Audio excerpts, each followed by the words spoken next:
And away we go, episode 1382 of the Al Galdi podcast. It is Thursday, August 6th, 2026. This is the day of the first game of the NFL's 2026 preseason, the Hall of Fame game. We have the Arizona Cardinals versus the Carolina Panthers at Tom Benson Hall of Fame Stadium in Canton, Ohio on Thursday night at 8. This also is the day on which the Washington Wizards' Anthony Davis becomes eligible for a contract extension, including a max contract extension worth up to approximately $275 million over 4 years.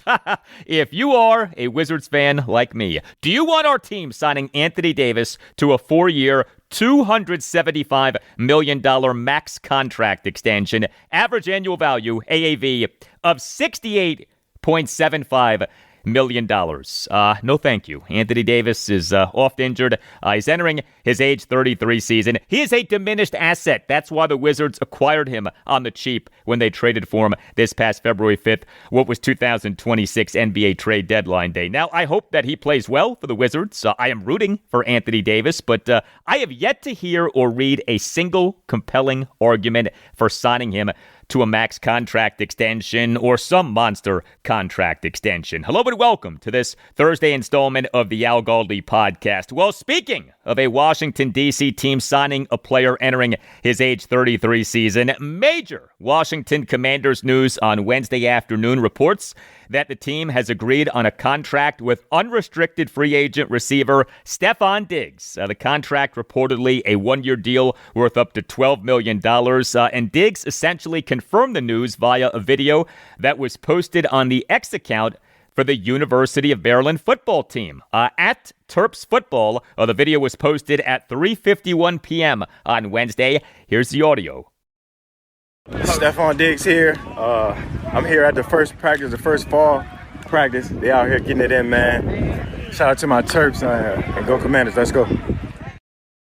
There you go. Very nice to hear that. Next segment, analysis of Washington agreeing with Stefon Diggs on a deal. I am happy about this. I am excited about this. I'll explain why. How do you think San Francisco 49ers receiver Brandon Ayuk feels about this? And then after our Stefon Diggs segment, lots for you on 2026 Washington Commanders training camp as they on Wednesday morning conducted their second padded practice of this camp. Conversation about the offense continuing to do well. Head coach Dan Quinn expressing happiness with the team now moving receiver Terry McLaurin around more in terms of where he lines up. Linebacker Frankie Luvu being Washington's primary green dot guy on defense so far in training camp. An explanation of the differences between outside linebackers and defensive ends and more of comments from Quinn. And the segment after that, discussion of how running back Jacory Croskey-Merritt is doing in his evolution in the passing game, what Washington has in receiver Dyami Brown, and the potential for safety Jeremy Reaves to be a starter off comments from Dan Quinn and running back Rachaad White. And also on the show, I'll talk Washington Nationals and Baltimore Orioles. The Nats, their 7-game losing streak finally is over. A 10-4, 11-inning win at the Philadelphia Phillies on Wednesday night. Crazy game. This was a game in which the Nats blew a 3-2 7th-inning lead and blew a 4-3 10th-inning lead. The Nats scored 6 runs in the top of the 11th. Also, I'll react to the Nats on Wednesday afternoon announcing having designated starting pitcher Zach Littell for assignment. The O's, they won again.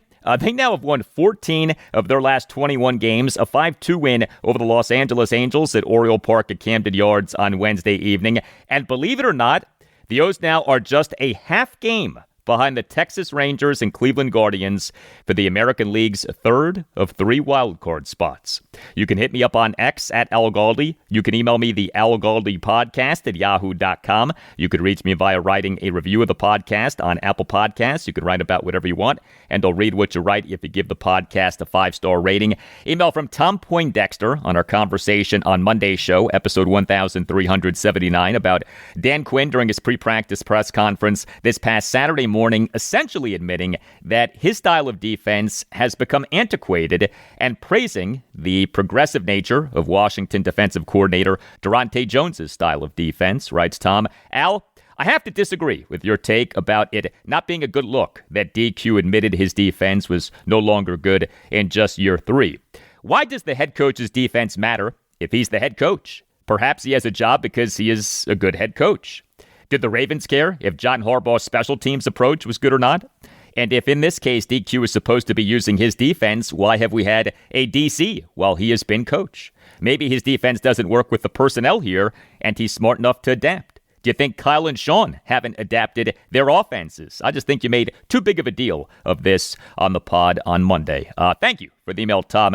Hey, man, it is always possible that I am wrong about something, okay? Just ask my wife. It is always possible that I am wrong about something. But I would say two things in defense of my take on Monday's show. A, the head coach's defense does matter if the head coach is a head coach with the defensive background.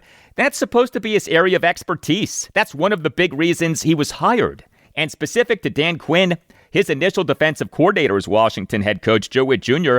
had worked with Quinn for years and was running Quinn's defense. Dan Quinn, prior to being hired as Washington head coach in February 2024, was the Dallas Cowboys defensive coordinator for 3 seasons, 2021 through 2023. Joe Witt was the Cowboys secondary coach and defensive passing game coordinator for the 2021 through 2023 seasons. Quinn's first coaching staff hire as Washington head coach was Witt. Witt's defenses were Quinn's defenses. B, yes. Head coaches who have excelled as offensive or defensive coordinators do adapt their systems over time, no doubt. But what Dan Quinn has done in going from his style of defense to Durante Jones' style of defense is not mere adaptation. This is an overhaul. This is a major revamping of the defensive system, and by Quinn's own admission. As I said on Monday's show, good for Dan Quinn for having the humility, self-awareness, and intellect too as a head coach who has excelled as a defensive coordinator, and he has. Quinn has been an excellent NFL defensive coordinator. Be willing to get away from the style of defense that he has known so well and embrace a new style of defense. I have a lot of respect for Quinn's willingness to change, but heck yeah, it's not a great look when a head coach with a defensive background has defenses over the first 2 seasons of his head coaching tenure that are so bad that he, during the training camp for the 3rd season of the head coaching tenure, flat out says that his style of defense has become antiquated, that his style of defense doesn't work anymore. And keep this in mind. A truth about the NFL is that defensive-minded head coaches do not necessarily have better defenses than offensive-minded head coaches have. 8 of the 10 head coaches for the top 10 teams in the NFL in total defense per DVOA for the 2025 regular season were head coaches with primarily offensive backgrounds, were offensive-minded head coaches. The idea that a defensive-minded head coach makes for a better defense is wrong. Here were the top 10 teams in the NFL in total defense per DVOA for the 2025 regular season. Number 1, the Seattle Seahawks. Number 2, the Houston Texans. Number 3, the Minnesota Vikings. Number 4, the Los Angeles Rams. Number 5, the Denver Broncos. Number 6, the Jacksonville Jaguars. Number 7, the Philadelphia Eagles. Number 8, the Cleveland Browns. Number 9, the Detroit Lions. And number 10, the Los Angeles Chargers. 8 of the 10 teams have/had offensive-minded head coaches. The Vikings, Kevin O'Connell. The Rams, Sean McVay. The Broncos, Sean Payton. The Jaguars, Liam Cohen. The Eagles, Nick Sirianni. The Browns had Kevin Stefanski. The Lions, Dan Campbell. And the Chargers, Jim Harbaugh. I mean, how about that? 8 of the 10 head coaches for the top 10 teams in the NFL in total defense per DVOA for the 2025 regular season were head coaches with primarily offensive backgrounds, were offensive-minded head coaches.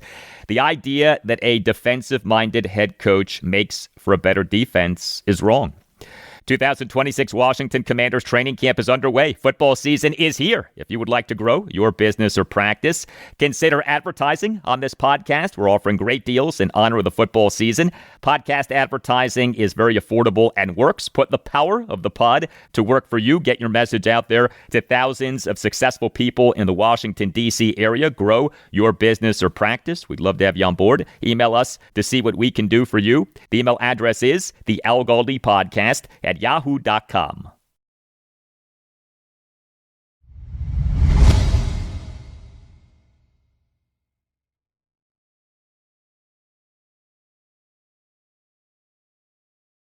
Hey, a special shout out to San Francisco 49ers receiver Brandon Ayuk. A thank you to Brandon Ayuk. A thank you to BA for all of the content that he provided to this podcast these last few months. And really, last few years when you consider that he in the 2024 offseason campaigned to be traded to the Washington Commanders. You know, we'll never know for sure if Washington would have signed Aiyuk had he behaved in a more normal way and applied for reinstatement from the reserve/left squad list and gotten his release from the Niners. Who knows? And you know what? At this point, who cares? Washington has got itself a WR2, and his name is Stefon Diggs. We on Wednesday afternoon had reports that Washington had agreed on a contract with unrestricted free agent receiver Stefon Diggs. The contract reportedly is a one-year deal worth up to $12 million.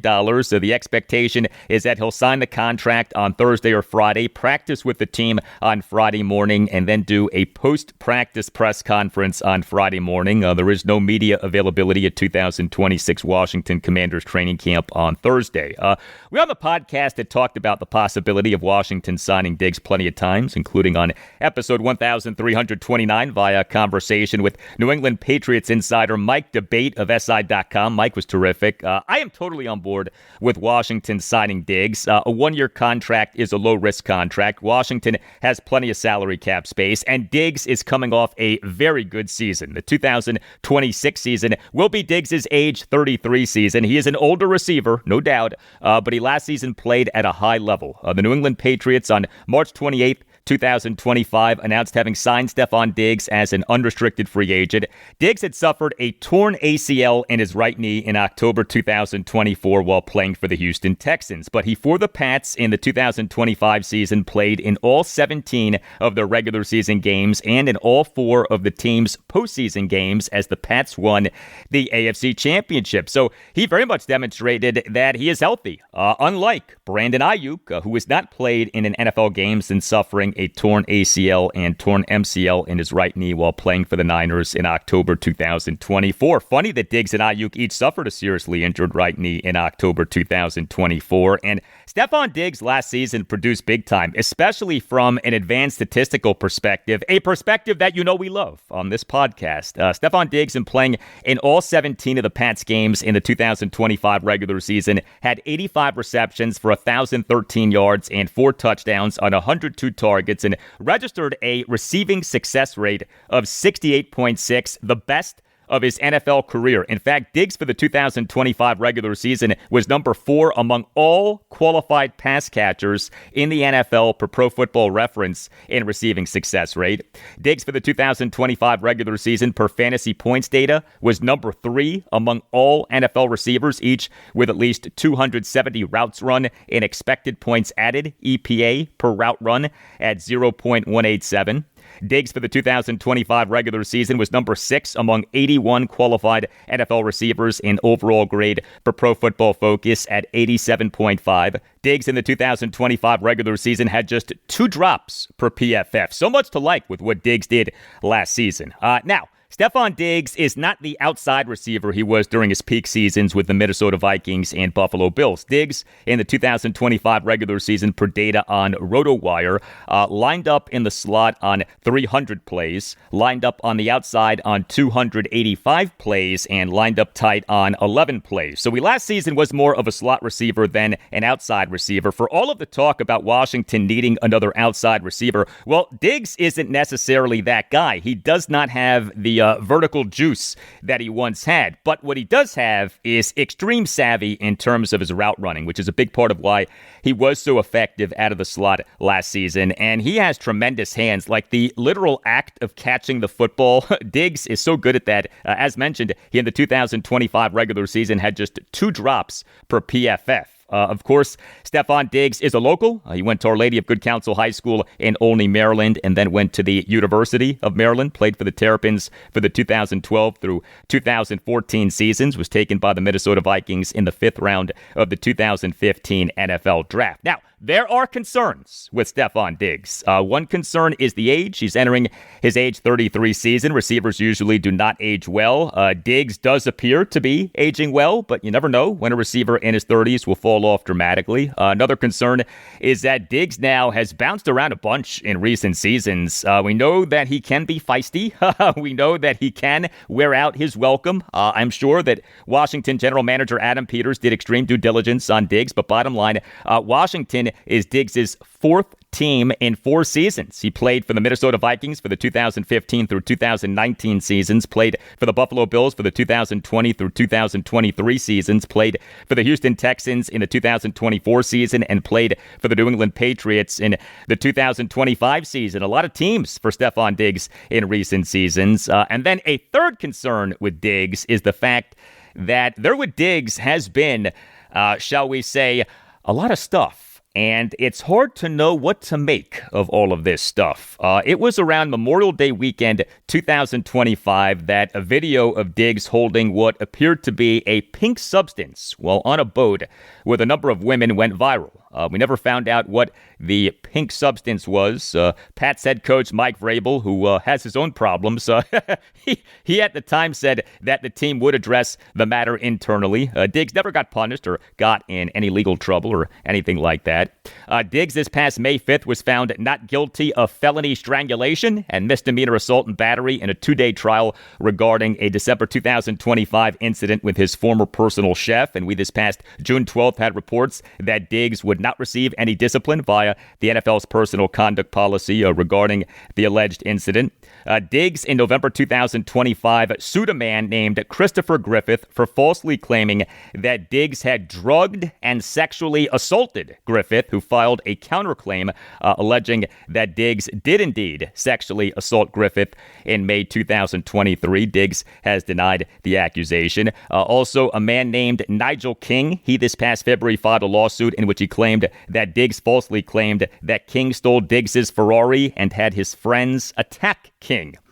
So, like I said, there with Stefon Diggs has been a lot of stuff. I have no idea how legitimate this stuff is. Again, I'm sure that Adam Peters did extreme due diligence on Diggs, but, we on this podcast go in depth on our teams, and you're not being honest about Washington signing Diggs if you don't at least acknowledge that all of this stuff is out there. But I am pumped about Washington signing Diggs, and as I said in a post on X on Wednesday afternoon, I am happy for Washington's WR1 Terry McLaurin. He, as he enters his 8th NFL season, at last will have a true QB1 and a true WR2.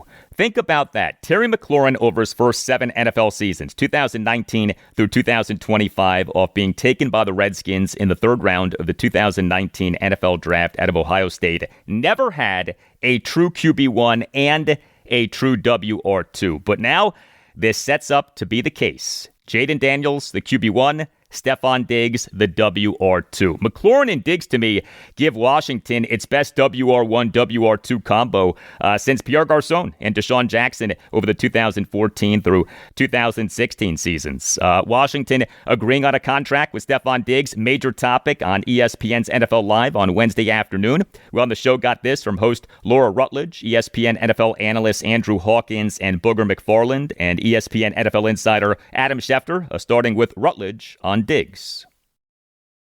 He would tell you, as he said recently, he's the best number 2 wideout you can find somewhere. He could figure in to be a major factor in this offense as we welcome you into the show. We got Hawk and Booger here, as well as Adam for the rest of the hour. And Hawk, I'll start with you. What kind of impact do you think Diggs could have on this Commanders offense? Tremendous impact. It immediately elevates the passing game in Washington. It right-sizes the entire receiving core where guys like Luke McCaffrey, Antonio Williams, Treylon Burks don't need to be relied upon as heavily with Diggs in the rotation. And then on top of that, Diggs brings versatility. You looked at those stats from a year ago. The reality is, yes, he's an older receiver, but he was coming off of an ACL tear. So I don't think people realize how probably understated how good Stefon Diggs was a year ago in New England. He still plays at a very high level, and the delta between him and Terry McLaurin as far as skill goes right now in their careers is razor thin, if at all. So it immediately gives them a reliable number 2 that could play at the level as their number 1 receiver. Yeah, Hawk, and if he continues to improve from the ACL, you could argue he may wind up being a 1B to Terry McLaurin. And if you look at Jaden Daniels, he's got to be better this year. And how do you help your quarterback? You got to get him some more weapons. I truly think Terry McLaurin will be able to control the deep end of the field, and I think Stefon Diggs is going to be able to control that intermediate area right in front of the quarterback. And I think if you're looking at this team, the Commanders, and you're saying, hey, what does this team need to do? They need playmakers on the offensive side of the football, and I think this is a welcome addition. Jaden Daniels has got to be happy about that right now. Well, Boog, you mentioned playmakers on the offensive side of the football, and one of the playmakers that was under consideration was Brandon Ayuk, who's currently under contract to the 49ers on the reserve list right now. He has yet to apply for reinstatement, and there were so many social media posts from him that those posts managed to dwindle the chances that he would wind up in Washington. And at one point when he was critical of Jaden Daniels and Jaden Daniels responded back, that then shifted the focus to Stefon Diggs and enabled him to get more involved in the picture to where eventually Diggs now gets done the deal that easily could have gone to Brandon Ayuk. And Brandon Ayuk certainly felt like or seemed like it was going his way for a while. But in the end, it's Diggs back in that area, and he now gets a chance to help elevate the Commanders' offense. Yeah, the connection with Jaden Daniels and Brandon Ayuk goes back to college, right? But as Adam's telling you, that's not going to happen right now. Diggs, by the way, 1,000 receiving yards in 7 of the 8 last seasons. One of 2 players to do that, along with Mike Evans. This guy has been, as we're telling you, incredibly reliable. Yes, he has been. Strong stuff there from Adam Schefter on the Brandon Ayuk aspect of Washington agreeing on a contract with Stefon Diggs. And so Washington's receiving core now is set to be Terry McLaurin, Stefon Diggs, Antonio Williams, Treylon Burks, Luke McCaffrey, Jalen Lane, Dyami Brown, Van Jefferson, Jaden Bradley, Chris Hilton Jr., Jacoby Jones, Nick Nash, and River Craycraft. How many receivers will Washington have on its initial 53-man roster for the 2026 season? 6, maybe 7? That would mean that there is at least one man out regarding the perceived top 8 of McLaurin, Diggs, Williams, Burks, McCaffrey, Lane, Brown, and Jefferson. Hey, whatever big event that you're planning, a wedding, a party, a corporate gathering, consider using a great sponsor of this podcast, Catering by Uptown. Visit cateringbyuptown.com and make sure that you mention that Al Galdi sent you. Catering by Uptown is outstanding. It is a family business. It is run by the Pereiras, who are terrific Washington Commanders fans, and Catering by Uptown will provide you and your event with excellent service. Catering by Uptown staff on the day of your event is the first to arrive and last to leave, and is fully prepared to offer quality, variety, and abundance, prepared to execute the plan that you and Catering by Uptown created together. Catering by Uptown specialty is weddings. Get excellent service at an affordable price. In fact, if you visit cateringbyuptown.com and click on venues, you can check out Catering by Uptown's premier wedding venues. Visit cateringbyuptown.com and make sure that you mention that Al Galdi sent you. That's cateringbyuptown.com and make sure that you mention that Al Galdi sent you.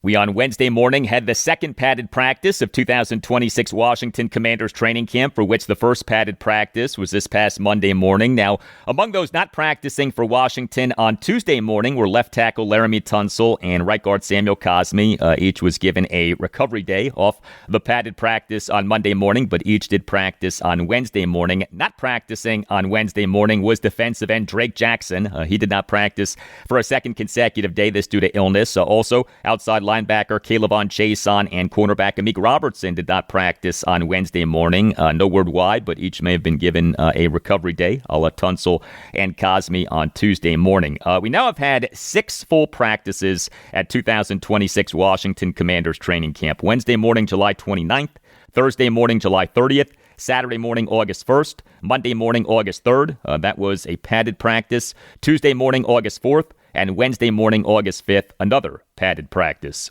If you go off what has been said and what has been reported, the defense was ahead of the offense in each of the first 2 practices. The offense has been much better over the last 4 practices. Commanders insider J.P. Finley of NBC4 Washington on Wednesday morning in a post on X, quote, "Commanders offense having a strong day. Ken Norton not happy, yelling at the D."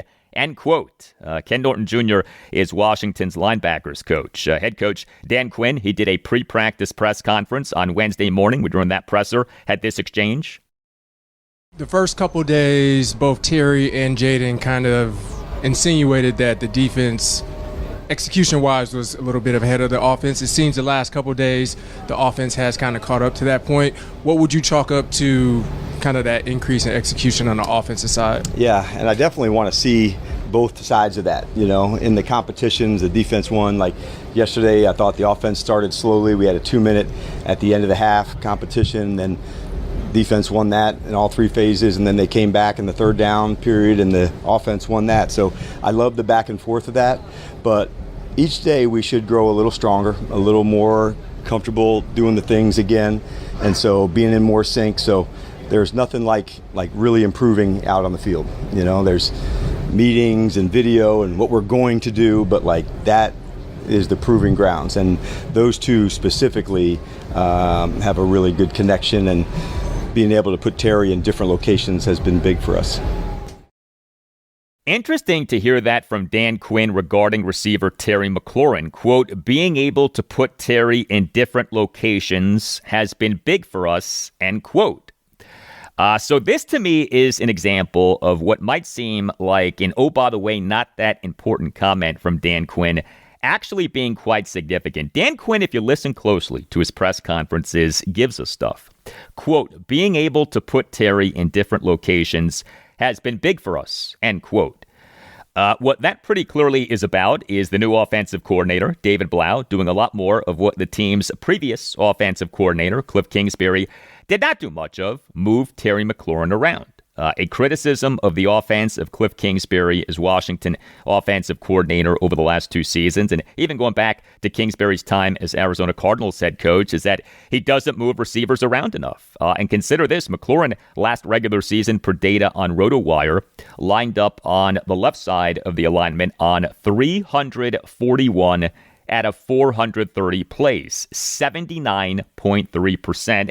versus just 89 plays, or 20.7% on the right side of the alignment. So McLaurin, the overwhelming majority of the time, was on the left side of the alignment and usually on the outside, although at times in the slot. But notable that McLaurin under David Blau is being moved around more, and notable that Dan Quinn appears to be a big fan of this. More on Washington's offense looking better. We on Wednesday morning had this exchange between Commanders insider John Keim of ESPN and Dan Quinn.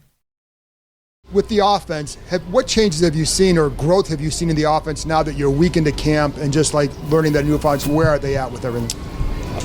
From a growth standpoint, I would say the urgency with shifts and the motions in and out of the huddle, we're using the shot clock, John. So I think in the spring that was taking longer information, hearing it to go. So now I'm feeling that at the line, being able to attack more quickly.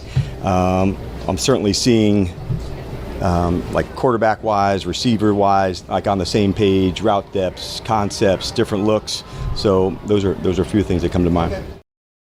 And we heard Dan Quinn mention, quote, the urgency with shifts and the motions, end quote. The expectation is that the David Blau offense will feature a lot of pre-snap shifting and pre-snap motion, much more than we had with Cliff Kingsbury. If you go by data on Sharp Football Analysis, Washington for the 2025 regular season was number 25 out of 32 NFL teams in motion rate, 49.3%. As for where we're at with Washington's defense, with a new defensive coordinator in Durante Jones, we on Wednesday morning had this exchange between Mitch Tischler of Monumental Sports Network and Dan Quinn. As you talk about kind of entering the next phase of training camp, on the defensive side of the ball, I guess, what does that kind of evolution look like? Is that putting in more blitz packages, different looks? Kind of how will we see that on the field? Yeah, I think what you'll see is it's a little bit of a refinement into the next space, into our situations, players, starting to emerge maybe into some roles and what that could look like over the next couple of blocks. We get into a 2-day block and then into our joint practice, into games. As we get into the second week of preseason, that's where I expect some of the roles to emerge. At this point, I want to put people in different locations. How would that look? And you'll see more of that over the next 5 or 6 practices. So, Dan Quinn saying that we're now entering a training camp phase in which some defensive roles start to be determined. A popular topic has been who will be Washington's primary green dot guy on defense. The green dot on an NFL helmet signifies the player who is authorized to receive one-way radio communications from the coaching staff. Only one offensive player, usually the quarterback, and one defensive player, usually a linebacker or safety, are allowed to wear the green dot on the field during a game at any given time. Washington's green dot guy on defense for the last 2 seasons was linebacker Bobby Wagner, but he's no longer on the team. Remains an unrestricted free agent, by the way. Washington's primary green dot guy on defense so far in training camp has been linebacker Frankie Luvu, not linebacker Sonny Styles, as has been anticipated, although Styles still could wind up as the team's primary green dot guy on defense. Wednesday was August 5th. Washington's 2026 regular season opener is not until September 13th. But we on Wednesday morning had this exchange between Commanders insider Ben Standig of Last Man Standing on Substack and Dan Quinn. Dan, with regards to Frankie kind of getting everybody organized out there on the field, how does his voice, his literal voice from what you can hear, how is it different when he's getting guys organized, say, compared to Bobby from last year, or maybe even Sonny being the new guy? Yeah. I think when you're in that spot, you're looking for urgency, like not a lot of words, but boom, this is what we need to do. Like in that short time between the 40 seconds when it ends and when it starts, there's not a lot of time for like discussions. So it's like directive language of what we want. So he's clear, he's sharp, he doesn't mince on the words. So those to me are the things in those moments, Ben, that you want. After a play, a correction, getting guys lined up, having an overall feel of the package. He and the safeties, I thought, are gaining just like a stronger voice. And I'm looking forward to seeing that continue. All right, so Frankie Luvu and Sonny Styles are linebackers, but they are not outside linebackers. Luvu and Styles are what you would call inside linebackers. And I make this distinction because Washington, with its edge defenders, is differentiating between outside linebackers and defensive ends. This is yet another sign of the team going with a 3-4 base defense. The listed outside linebackers are Adafe Owe, Calebon Chason, Joshua Josephs, and Javonte Jean-Baptiste. The listed defensive ends are Dorrance Armstrong, Charles Omenahu, Dietrich Wise Jr., Drake Jackson, DJ Johnson, and TJ McGarren-Yanga. An outside linebacker in a 3-4 alignment lines up on the outside of the inside linebackers. A defensive end in a 3-4 alignment lines up on the outside of the nose tackle. We on Wednesday morning had this exchange between Commanders insider Tashawn Reed of the Washington Post and Dan Quinn. With your roster, you guys differentiate between outside linebackers and defensive end. I know we kind of group that together pretty often, but how do you differentiate between the two in terms of their responsibility? Yep. Sure, great question. So the question was regarding like outside backers or a D end, and in certain packages, a D end is, sometimes you think of their hand in a 3-point stance to go, an outside linebacker standing up. So a lot of times our outside linebackers play defensive end when we play into nickel. And so that's kind of the differentiate. In our base defense, big guys play the defensive end spots. And so when we play our 3-down, like our 5-down packages, oftentimes you'll see 3 big guys inside a defensive end, true, like what we call a base end, a nose, and a 3 technique. A lot of times in our nickel defenses, 2 defensive ends, 2 defensive tackles. So we intermix between them, but it's a great question. And the outside linebackers are more in our base defenses, 3 linebacker, 4 linebacker sets, and then the D ends are more in our nickel defenses. Yeah, and what Dan Quinn essentially said right there is that outside linebackers and defensive ends, as listed by Washington, all fall under the category of edge defenders. So Washington had a 3-4 base defense for the decade of the 2010s, 2010 through 2019 seasons. Edge defender Ryan Kerrigan, for instance, was listed as an outside linebacker during that time. Edge defender Brian Arakpo was listed as an outside linebacker during that time. A kicker competition update: incumbent Jake Moody versus Drew Stevens, an undrafted rookie out of the University of Iowa.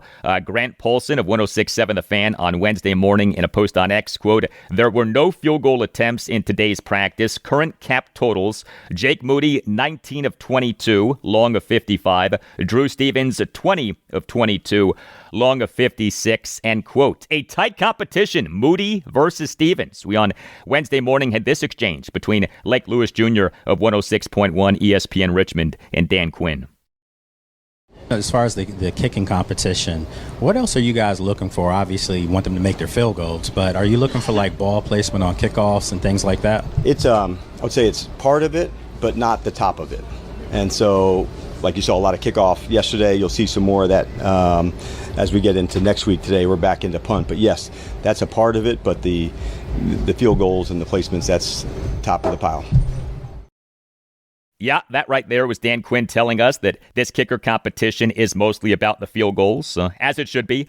Washington has not had a qualified kicker register a field goal percentage for a regular season above the league average field goal percentage for that regular season since Dustin Hopkins in 2019. That so speaks to our team's instability at kicker.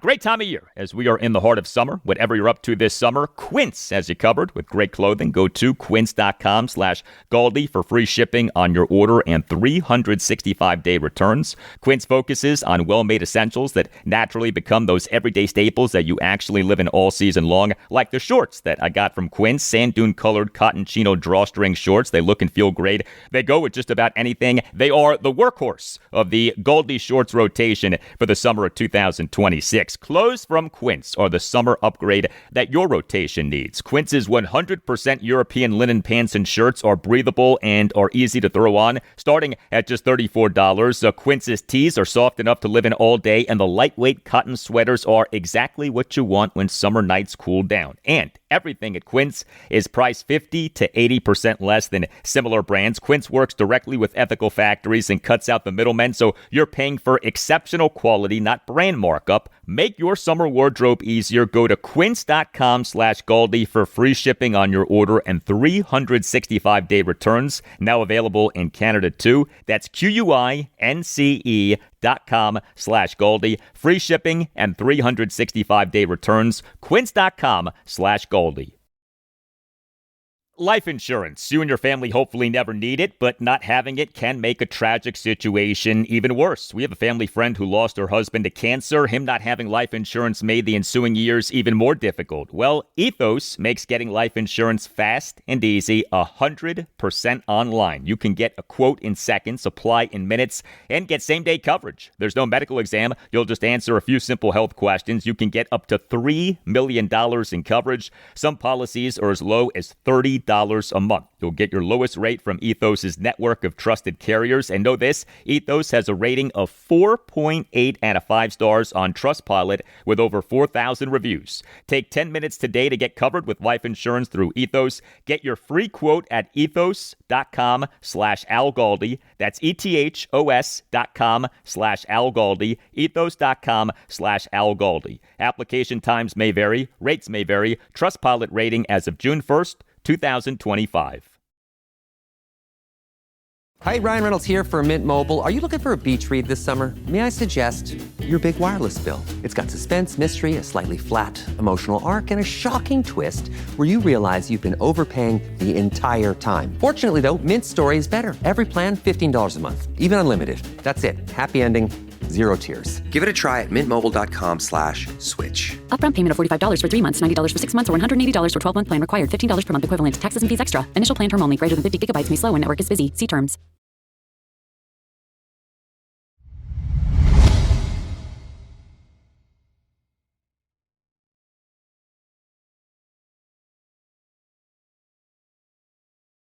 More now from 2026 Washington Commanders training camp off Wednesday morning's padded practice. So a padded practice is especially good for judging running backs, offensive linemen, and defensive linemen. Washington's current group of running backs, Jacory Croskey-Merritt, Rachaad White, Jerome Ford, Jeremy McNichols, Katron Allen, and Robert Henry Jr. The RB1, we believe, is Jacory Croskey-Merritt, is Bill, but something that has become impossible to ignore is that whenever head coach Dan Quinn these days talks about Jacory Croskey-Merritt, Quinn brings up Bill in terms of the passing game, how he is as a pass catcher, how he is as a pass blocker. Quinn clearly wants to see improvement from Bill in the passing game. Jacory Croskey-Merritt for the 2025 regular season was number 2 in the NFL in rushing yards among NFL players each with fewer than 200 carries, 805 yards on just 175 carries. He had a very nice 2025 rookie season, but Croskey-Merritt for the 2025 regular season had just 9 receptions for 68 yards on no touchdowns on just 13 targets. So during Dan Quinn's pre-practice press conference on Wednesday morning, had this exchange between Donna Hopkins of Pro Football Plus and Quinn.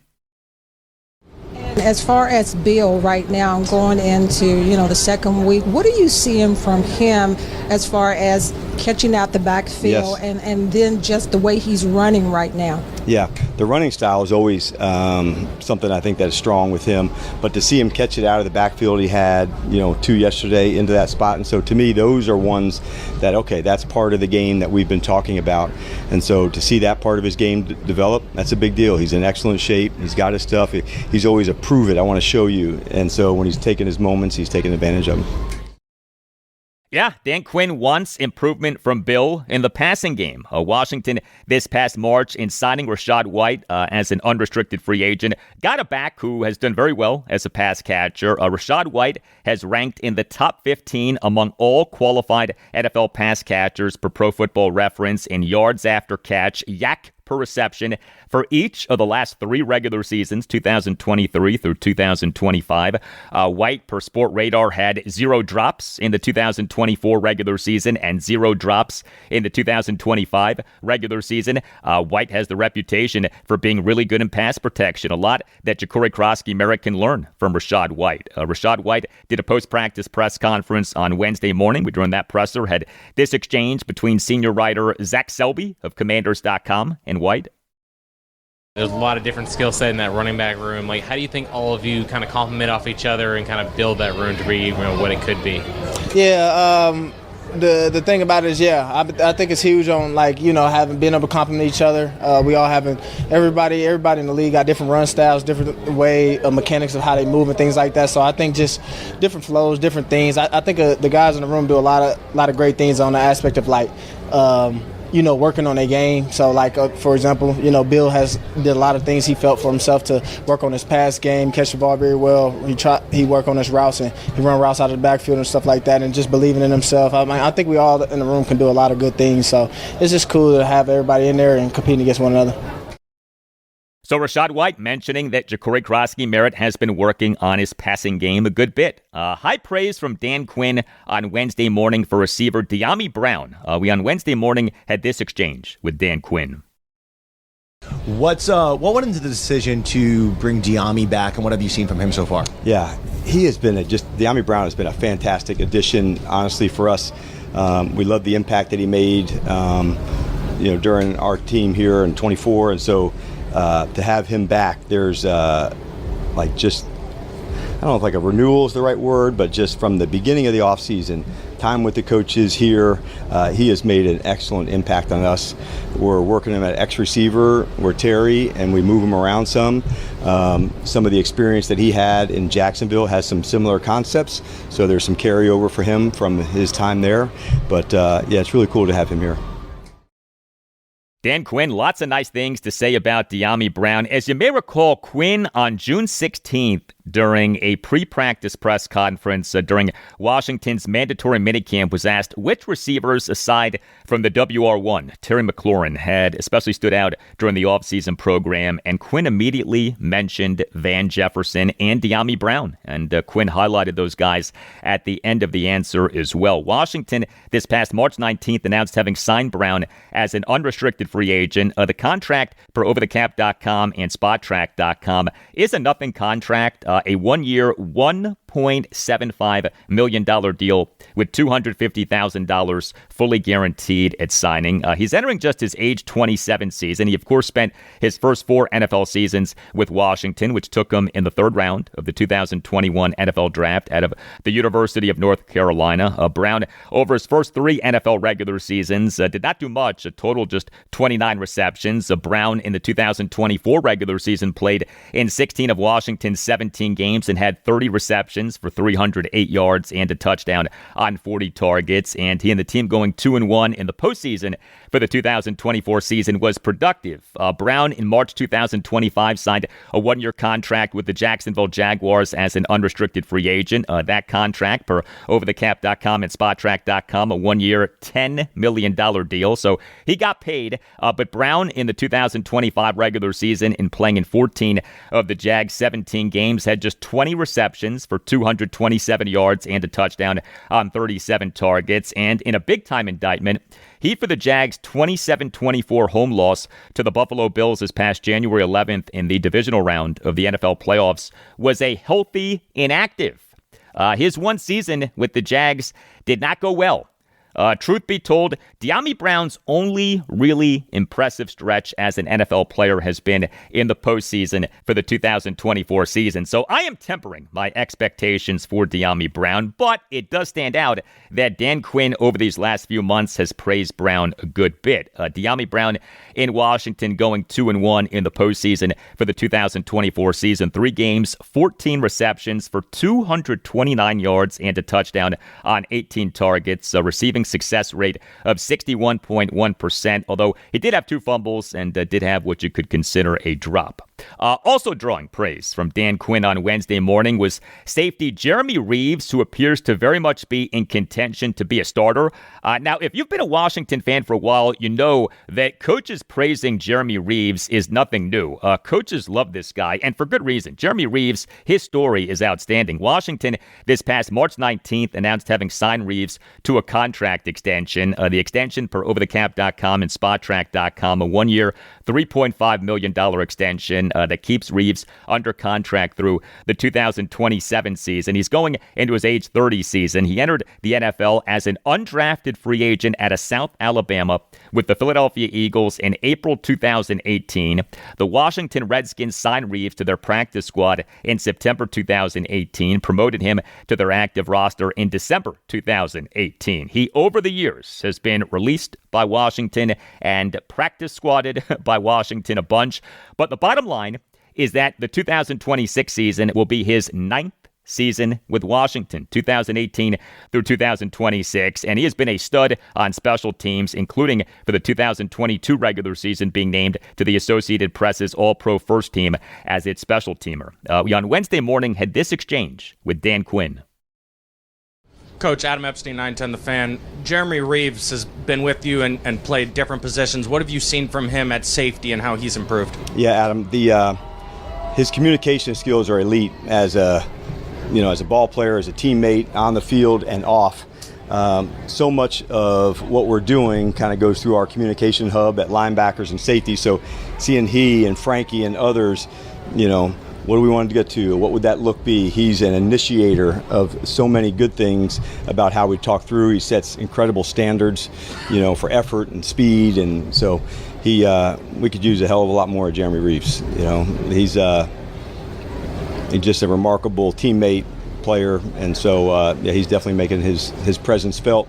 On defense, more so, than maybe he has, in the previous 2 years.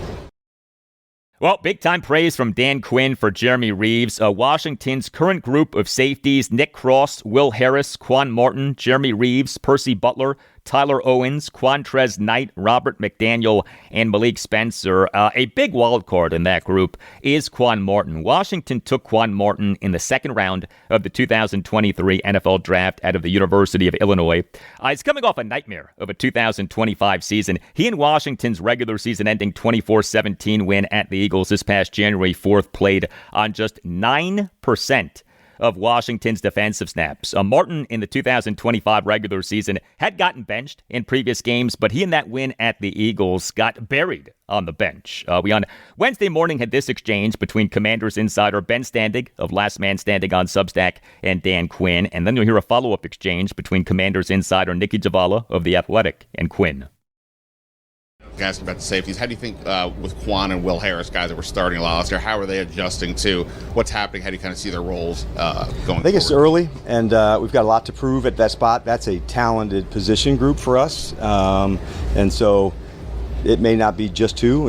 How do we feature different guys? And the more depth you have there, obviously, then okay, what does 3 safeties look like? How could we fit that in? So different packages. Who's high? Who's low? How can that be interchangeable? Who's got nickel flex? So we're each day a little experimenting, a little moving around of the shell game. Okay, he's here, and it's valuable because it also increases their knowledge of the system. But it'll take a while to sort out. Kind of sticking with that, with Reaves getting more reps with one? How much is that experimentation versus could you see him taking on a bigger role going forward? He's earned it, Nikki. So he's earned the right to have these reps, and he's got very high standards about how he wants to go. So in that space, he's very much in the mix from a defensive standpoint. As you're starting a new system, kind of everybody's on the same level to say, where's it going to go? So to see him take advantage of that, that's a big deal. He's always had unique leadership, communication qualities. So it's nice to see that, coming out on the defensive side as well. Yeah, Dan Quinn talking about Jeremy Reaves as a potential starter. But again, praise from a Washington head coach for Jeremy Reaves is not new.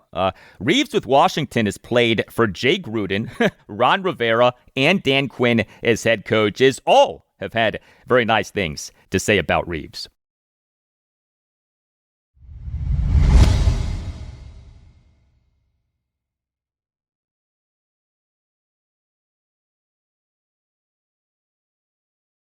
Well, the Washington Nationals 7-game losing streak mercifully is over, but it took quite the game to end the losing streak. A 10-4, 11-inning win at the Philadelphia Phillies on Wednesday night in Game 3 of a 4-game series. This was a game in which the Nats blew a 3-2 7th-inning lead and blew a 4-3 10th-inning lead.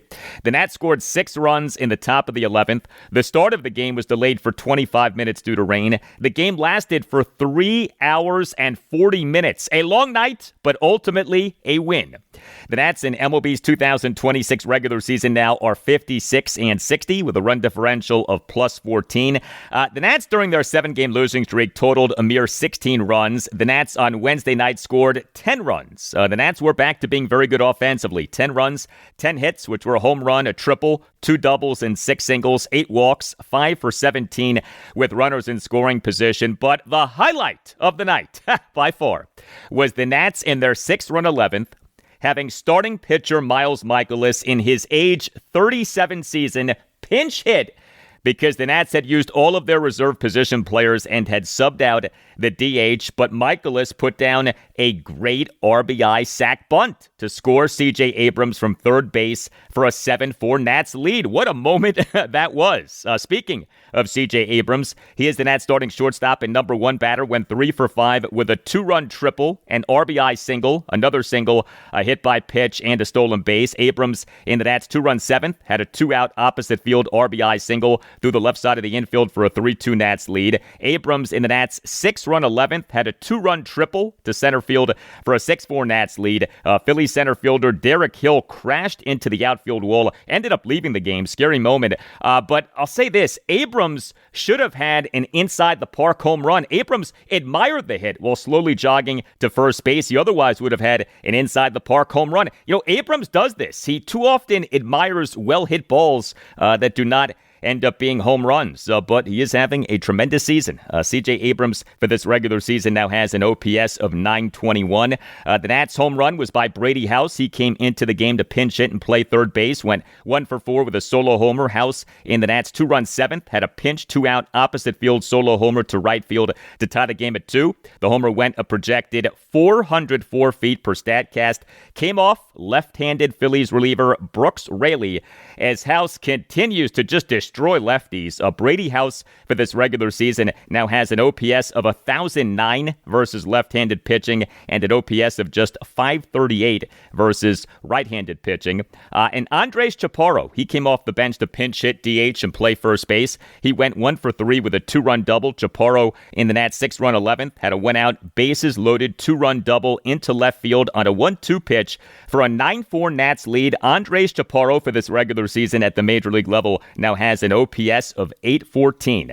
The Nats pitching in this 10-4 11-inning win at the Phillies on Wednesday night was good. Starting pitcher Jake Irvin allowed 2 runs in 5 1/3 innings. He gave up just 3 hits, which were a home run and 2 singles, issued 2 walks, recorded 3 strikeouts, threw a lot of strikes, 83 pitches, 55 strikes, just 28 balls. And the Nats relief pitching was good. 6 Nats relievers combined to allow 2 runs, 1 earned in 5 2/3 innings. We had 2 relievers making their Nats debuts. Will Dion. He in his Nats debut tossed 2/3 of a scoreless inning. He in the bottom of the sixth faced two batters, issuing a one-out walk of ex-Nat Bryce Harper, but then inducing a 3-6-1 double play on a first-pitch grounder by Luis Arraez. The Nats on Monday evening, what was 2026 MLB trade deadline day, announced having traded starting pitcher Foster Griffin to the Cleveland Guardians for 4 prospects, including Dion. Giovanni Cruz, he in his Nats debut allowed 1 run in a third of an inning. He in the bottom of the seventh faced 4 batters, but got just 1 out, gave up 2 singles, and issued a walk through 23 pitches, just 12 strikes versus 11 balls. But Giovanni Cruz is a flamethrower, and the Nats so need flamethrowers. Cruz, per StatCast, had an average four-seam fastball velocity of 100.4 miles per hour. The Nats this past Sunday night announced having traded first baseman Luis Garcia Jr. to the New York Yankees for 4 pitchers, including Giovanni Cruz. Tom Cosgrove tossed 1 1/3 scoreless, hitless, and walkless innings, with the only blemish being a hit by pitch. Orlando Revolta tossed 1 1/3 scoreless and hitless innings. Clayton Beeter allowed 1 run unearned in 1 inning. He in the bottom of the 10th allowed an unearned run in giving up a 1-out RBI sac fly by ex-Nat Trey Turner to tie the game at 4, but right fielder Dylan Cruz on the flyout made an excellent diving catch as he slid toward the sidewall, preventing an extra base hit. That was a tremendous play by Cruz. And another defensive moment that was good for the Nats. Catcher Harry Ford in that bottom of the 10th threw out Bryce Harper on an attempted steal of second base for the 3rd out to keep the game tied at 4. And also on that play was a really nice tag by shortstop C.J. Abrams. And Brad Lord tossed a perfect bottom of the 11th as Brad Lord is back. The Nats on Wednesday afternoon announced having returned Lord from his minor league rehab assignment and having activated him from the 15-day injured list, which he had been on since July 9th, retroactive to July 6th, due to left side tightness. So good work by the Nats bullpen in this win. There's also this, though, the corresponding roster move to Brad Lord being reinstated from the 15-day injured list was really interesting. The Nats on Wednesday afternoon announced having designated starting pitcher Zach Littell for assignment. A notable move on 2 fronts. Number one, this is a move that suggests that the Nats now are shifting the focus to next season and beyond. Number 2, this is a move that maybe, possibly, hopefully, suggests that Nats ownership, the Lerner Group, is allowing President of Baseball Operations Paul Taboni to do as he sees fit, regardless of cost, at least within reason. The Nats, this past March 10th, the Nats having signed Littell as a free agent to a 1-year contract with a mutual option for the 2027 season. The contract, per reports, featured $3 million for the 2026 season and then a mutual option of $12 million for the 2027 season with a $4 million buyout. So Littell was guaranteed $7 million. The Nats now are eating some decent money. Zach Littell in this regular season, 23 games, including 14 starts, ERA of 4.97, whip of 1.34. Not good. On Wednesday's show, episode 1381, wondered how much longer the now analytically inclined, forward-thinking Washington Nationals would keep 2 struggling veterans in Littell and Miles Michaelis in the starting pitching rotation. Well, now Littell is gone, although, he's not that old. I mean, this is his age 30 season. The Nats on Wednesday afternoon also announced having requested unconditional release waivers on outfielder Joey Wiemer. How about what happened with him? So the Nats this past January 5th announced having claimed Wiemer off waivers from the San Francisco Giants. Wiemer began the 2026 regular season on fire, got on base in each of his first 7 regular season plate appearances with the Nats, a new Montreal Expos / Washington Nationals franchise record, but he then cooled off. The Nats on May 19th announced having optioned Wiemer to AAA Rochester. He struggled for Rochester, and the team has requested unconditional release waivers on Wiemer. Game 4 for the Nats at the Phillies Thursday evening at 6:05. The Nats have listed Miles Michaelis as their probable starting pitcher for the game. The Phillies have listed Christopher Sanchez as their probable starting pitcher for the game. Sanchez is having a tremendous season. He, for this regular season, as of games through Tuesday, was number 1 among all MLB pitchers in wins above replacement for Baseball Reference, 5.9. All right. Hey, for all of you parents out there with teenagers, so we know that you're already trying to keep a million different things under control. Well, Cash App is here to help make sure that your teen's money and spending aren't adding to that craziness. Cash App is great. With the Cash App card available to teens 13 to 17 with sponsorship by an eligible parent or guardian, every transaction triggers a real-time notification for you to see, empowering your teen to practice independence while giving you peace of mind by keeping track of your teen's spending. You could also manage everything directly from your own Cash App account without having to switch between the two, making it simple to stay connected to your teen's financial activity in a way that's both efficient and empowering. Also, no one wants unnecessary surprises. Well, with Cash App, there are no monthly fees, there are no minimum balance requirements, and there are no hidden charges when sending or receiving money. With the Cash App card, you and your teen's balances receive 24/7 fraud monitoring, and if the card ever gets lost, you have the ability to lock your teen's card right from your phone with just one tap. Parents, it's time to start focusing on your teen's financial learning and growth instead of stressing about the fine print. If you're ready to give your teen more independence while staying in the loop, start by downloading Cash App and sponsoring your teen's account today. Download Cash App today and sponsor your teen. Visit the link in the notes section for this episode. Cash App is a financial services platform, not a bank. Banking services provided by Cash App's bank partner or partners. Prepaid debit cards issued by Sutton Bank, member FDIC. Cash App Visa Debit Flex cards issued by Sutton Bank, member FDIC, and the Bancorp Bank N.A. pursuant to a license from Visa USA Inc. See terms and conditions for the Sutton Prepaid Card, Sutton Debit Flex Card, and Bancorp Debit Flex Card. Savings provided by Cash App, a Block Inc. brand. Visit cash.app/legal/podcast for full disclosures. Life insurance. You and your family hopefully never need it, but not having it can make a tragic situation even worse. We have a family friend who lost her husband to cancer. Him not having life insurance made the ensuing years even more difficult. Well, Ethos makes getting life insurance fast and easy, 100% online. You can get a quote in seconds, apply in minutes, and get same-day coverage. There's no medical exam. You'll just answer a few simple health questions. You can get up to $3 million in coverage. Some policies are as low as $30 a month. You'll get your lowest rate from Ethos's network of trusted carriers. And know this, Ethos has a rating of 4.8 out of 5 stars on Trustpilot with over 4,000 reviews. Take 10 minutes today to get covered with life insurance through Ethos. Get your free quote at ethos.com/Al Galdi. That's ethos.com/Al Galdi. Ethos.com/Al Galdi. Application times may vary. Rates may vary. Trustpilot rating as of June 1st, 2025. If your business runs on 5 different apps, 12 browser tabs, and one spreadsheet that everyone's afraid to touch, it's probably time for Odoo. Odoo is an all-in-one business management software that connects every part of your business into one powerful, easy-to-use platform. So instead of wasting time switching between disconnected systems, your entire business works together in real time. Your team moves faster, your data stays accurate, and you can actually focus on growing your business. Let one unified system run your entire business. From the first opportunity to the final payment, everything works together in one place. Whether you're a small business or managing a large operation, Odoo gives you one flexible platform built to grow with you. Learn more at odoo.com. That's ODOO.com.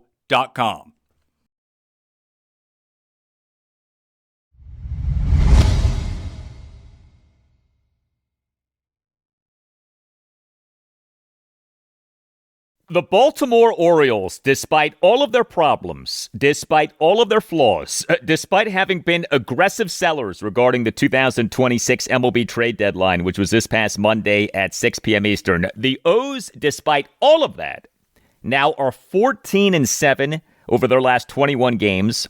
The O's in MLB's 2026 regular season have gone from 42-51 to 56-58. Run differential now at -30, and the O's now are just a half game behind the Texas Rangers and Cleveland Guardians for the American League's third of 3 wildcard spots. The Rangers and Guardians, each team in this regular season, is 57 and 58, one game below 500, and yet those teams are tied for the American League's third of 3 wildcard spots. Boy, is this American League bad this season. But for the O's, a 5-2 win over the Los Angeles Angels at Oriole Park at Camden Yards on Wednesday evening in Game 2 of a 3-game series. This off a 3-1 win over the Angels at Oriole Park at Camden Yards on Tuesday evening.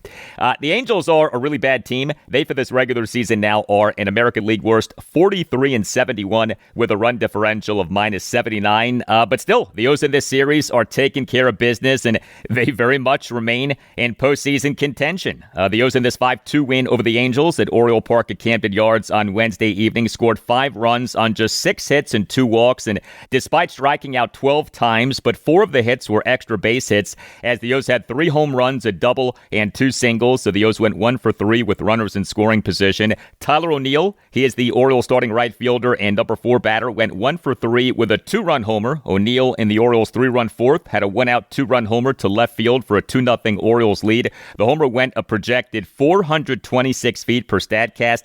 Tyler O'Neill has gotten his OPS for this regular season above 700. Now is at 701.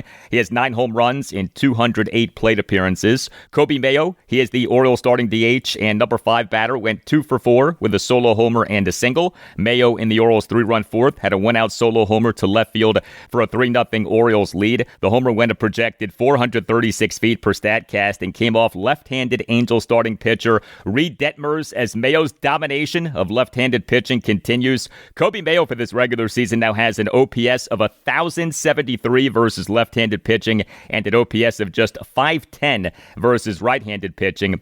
He, for the regular season overall, is at 15 home runs and an OPS of 701. And Leody Taveras, he came off the bench to pinch hit and play right field, went 1 for 1 with a 2-run homer. Taveras in the Orioles' 2-run eighth had a pinch 2-out 2-run homer to right field for a 5-2 Orioles lead. The Orioles starting pitcher in this 5-2 win over the Angels at Oriole Park at Camden Yards on Wednesday evening was Trevor Rogers, and he was good for a 9th time in 11 outings off having been bad in each of 7 consecutive outings. So Rogers allowed 2 runs in 6 innings with 9 strikeouts versus no walks. They gave up just 3 hits, which were a home run and 2 singles, so threw a lot of strikes, 93 pitches, 62 strikes, just 31 balls. Trevor Rogers for this regular season now, 21 games all starts, ERA of 4.20, whip of 1.24, but Rogers since the start of June has been really good. He for the month of June had an ERA at 2.05 over 5 starts. He for the month of July had an ERA at 2.37 over 5 starts, and now we have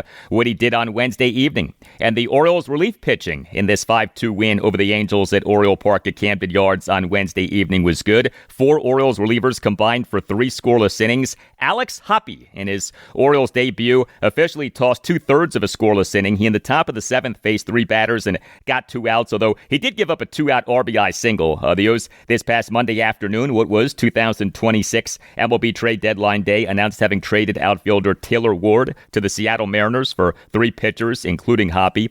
Rico Garcia retired the only batter he faced. Yennier Cano, again, was terrific. He tossed a perfect top of the 8th with 2 swinging strikeouts, and Andrew Kittredge tossed a perfect top of the 9th for the save. The O's on Wednesday afternoon did announce having option relief pitcher Anthony Nunez to AAA Norfolk after the 3-1 win over the Angels on Tuesday evening. But good stuff from the Orioles bullpen in this win over the Angels on Wednesday evening. Game 3 for the O's against the Angels at Oriole Park at Camden Yards Thursday afternoon at 12:35. The O's have listed Brandon Young as their probable starting pitcher for the game.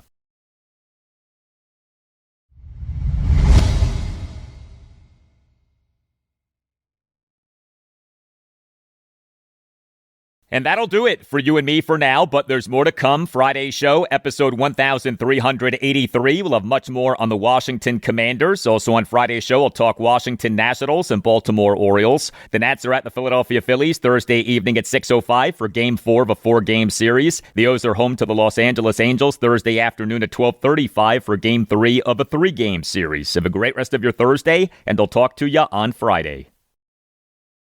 Stefon Diggs here. I'm here at the first practice, the first fall practice. They out here getting it in, man. Shout out to my Terps and go Commanders. Let's go.